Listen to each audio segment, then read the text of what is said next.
ปีที่แล้วนะคะ เราก็ลองปลูกข้างนอกที่ไม่ใช่ในบ้านผักนะคะ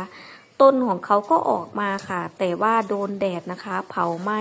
และต้นของเขาก็ไม่เจริญเติบโตด้วยค่ะ เพราะว่าข้างนอกนะคะ ดินค่อนข้างที่จะเป็นดินเหนียวนะคะ ดินไม่ร่วน แต่ทีนี้เราก็เลยลองมาปลูกในบ้านผักนะคะ เป็นดินที่ซื้อมานะคะ แล้วทีนี้